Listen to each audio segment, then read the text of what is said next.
Hi mga ka-Dream Homes and welcome back to my channel, and nandito ulit tayo sa may Upper Antipolo Rizal sa exclusive subdivision. And then ang i-house tour natin ngayon, ang titignan natin, it is a brand new house and lot for sale. Kung bago ka pa lang sa channel na to, please don't forget to click like, subscribe and hit the notification bell para updated kayo sa mga bagong video na i-upload ko. So tara, tignan na natin yung loob ng bahay. So yung property details nito and then yung price nasa may description box. Okay, so ngayon pasok tayo dito sa main gate.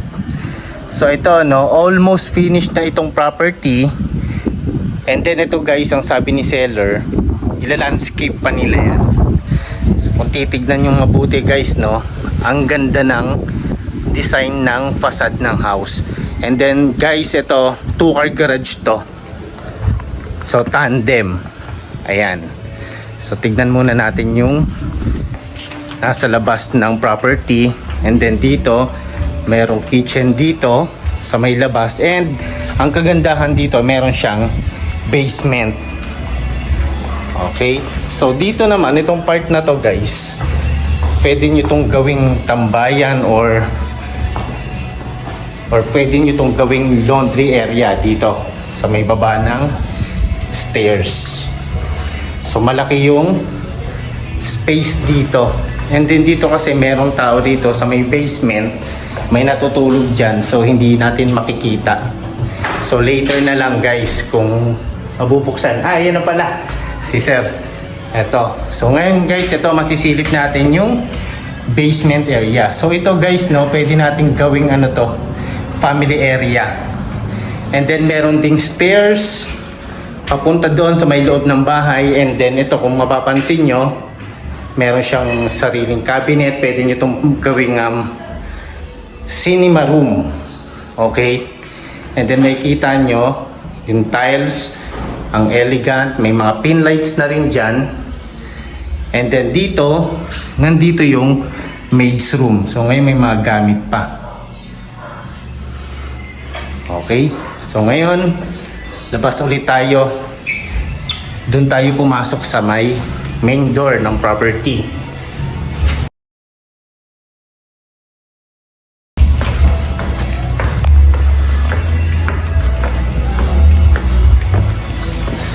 Okay, so bumalik tayo dito sa may 2-car garage.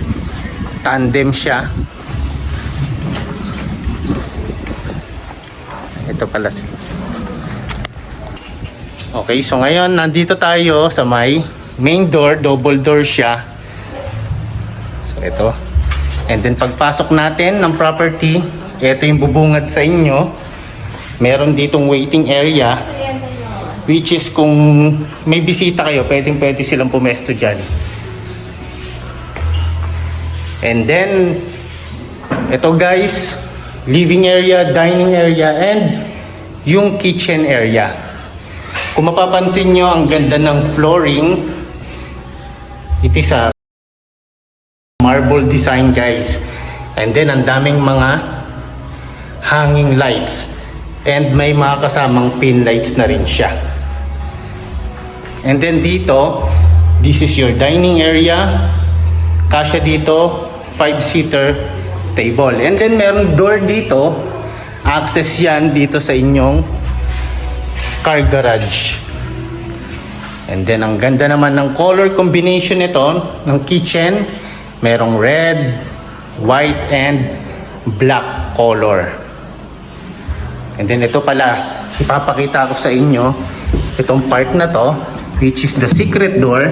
Nandito kasi yung first toilet and bath.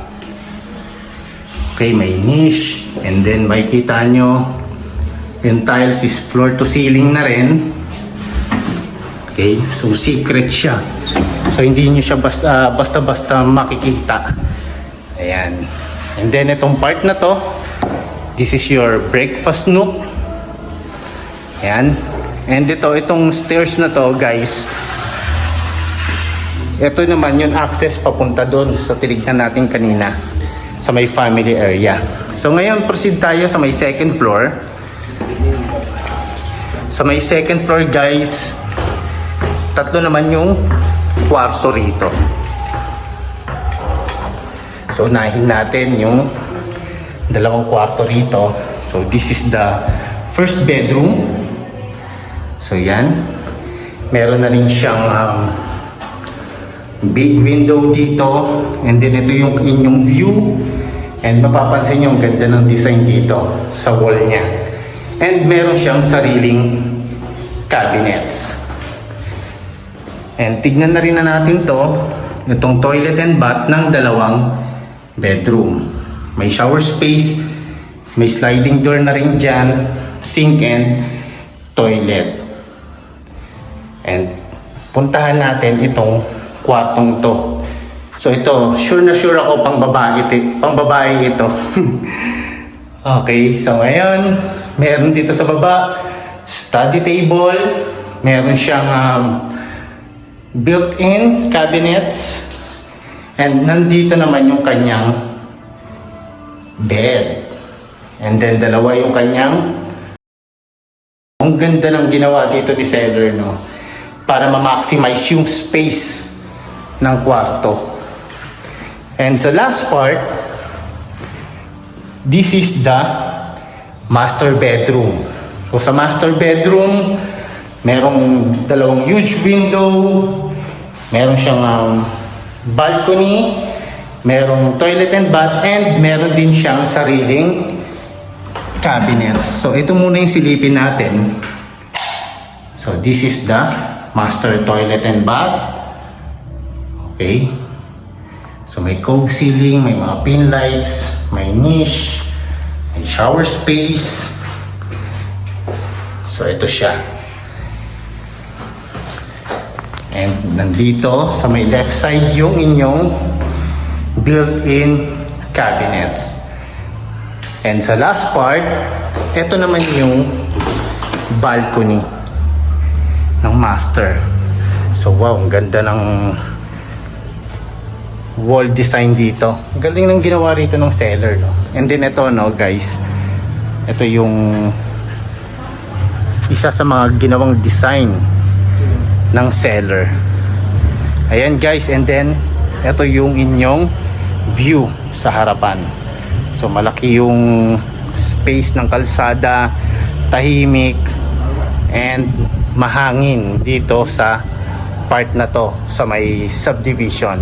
Ayan guys, if you think this property is for you, pwede nyo akong i-message and mag-set po tayo ng site viewing. Okay? So ngayon magkita-kita tayong muli sa aking susunod na house tour. God bless and bye-bye!